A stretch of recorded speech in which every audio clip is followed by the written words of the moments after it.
नमस्कार मैत्रिणींनो.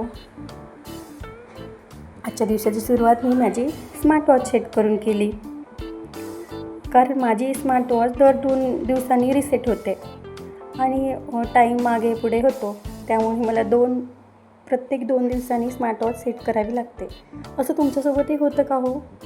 आणि याचं कारण काय असेल? मी इलेक्ट्रिशियनला पण दाखवलं, पण त्यांनी पण काही दुरुस्त केली नाही आणि मी हे 2 दिवसांनी सेट करतच असते. आणि मला ती वॉच घरात असल्यानंतरच छान वाटतं. मी नवीन घेण्याचा विचार करत आहे, पण तेवढा दिवस चालवायची असा विचार केला आहे. त्यानंतर एकदम प्रसन्न होणारी देवपूजा पहा माझी. देवपूजा पाहिल्यानंतर घरात एकदम भारी वाटतं हो ना. आणि ती देवपूजा मी सकाळी 4 वाजता करून घेतली होती, 5 वाजता करून घेतली होती. आज सकाळपासून अंगात एक वेगळाच उत्साह आहे, कारण घरी मम्मी आणि बहीण येणार आहेत. मुलगी कितीही मोठी झाली तरी आई आणि बहीण येणार म्हटलं की मनात जो आनंद होतो ना, तो शब्दात सांगता येत नाही. त्यांच्या स्वागताच्या घाईत मी पटकन वरण भाताचा कुकर लावून घेतला आणि स्वयंपाकाची तयारीसुद्धा केली. मी तयारी करते वेळेसच भात आणि वरणाचा कुकर लावून घेतले आणि गरम वाफा, स्वयंपाकघरातली धावपळ, सकाळचा घाम आणि लगेच सिंकजवळ गेले आणि गार पाण्याने छान तोंड धुवून फ्रेश झाले. मग कुठे जरा जीव शांत झाला. आणि हा बघा आपला शिवांश बाहेर माझी एवढी धावपळ सुरू आहे, पण महाशय मात्र जगाची काळजी सोडून मस्त TV पाहण्यात मग्न आहेत.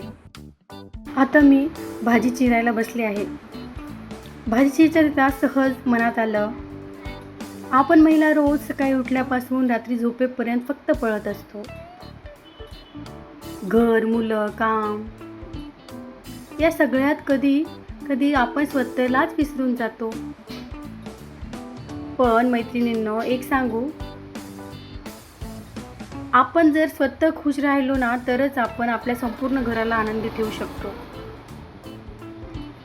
आई आणि बहीण घरी येतात म्हटल्यावर आज माझा सगळा थकवा कुठे पळून गेलाय कळतच नाहीये. हीच तर खरी आपल्या माणसाची ताकद असते.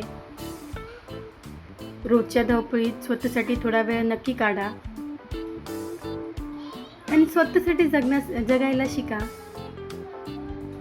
कारण आपल्यावरच सर्व काही अवलंबून असतं. आपणच कधी थकवा येईल, कंटाळा येईल, मनात चिडचिड होईल. अशा वेळी थोडा वेळ काम बाजूला ठेवा, शांत श्वास घ्या आणि स्वतःला सांगा, इट्स ओके, मी रोबोट नाही, माणूस आहे. सगळंच काम परफेक्ट असलंच पाहिजे असं काही नाही. थोडं इकडं तिकडं झालं तरी चालतं. आपल्या कौतुकाची वाट पाहू नका. कोणी येऊन आपली पाठ ठोकायली याची वाट पाहू नका. रोज आरशात बघा आणि स्वतःच्या डोळ्यात बघून म्हणा, I am proud of me. मला माझा अभिमान आहे. रोज एक वेळेस म्हणा, आपल्यामध्ये नक्कीच काहीतरी चेंज घडेल.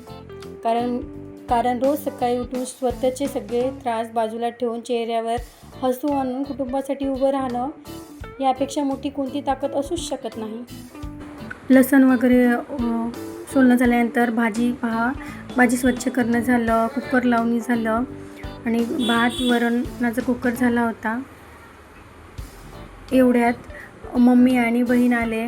मम्मी, बहीण, सानू, किती छान सर्वजण आम्ही गप्पा करत बसलो होतो. सानू किती क्यूट दिसते पहा. ती मस्त माझ्याकडे पाहून हसत होती. खूप गोड वाटत होतं. परी खूप छान खेळते. परीसोबत सर्व लहान लेकरं खूप आवडीने खेळतात, कारण ती खूप सर्वांना लाड करते आणि खूप छान घेते.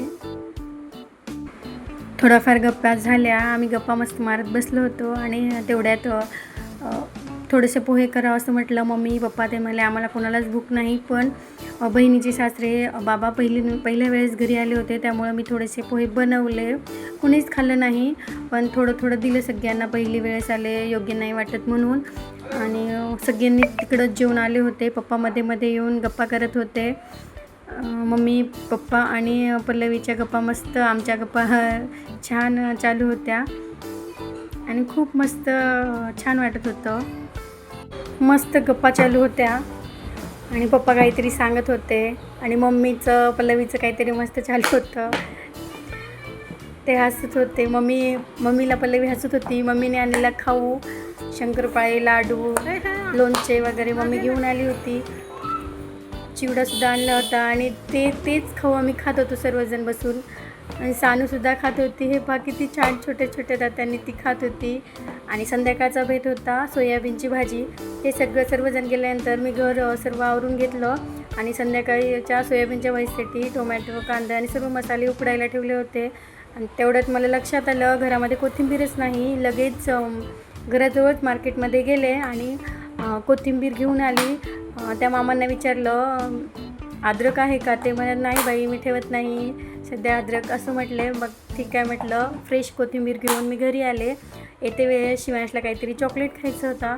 मी त्याला चॉकलेट घेऊन दिले आणि आम्ही चॉकलेट घेऊन घरी परत आलो. मी आणि शिवांश गेलो होतो आणि संध्याकाळी खूप फ्रेश वातावरण होतं. खूप छान वाटत होतं बाहेर आणि संध्याकाळचा भात आणि सोयाबीनची भाजी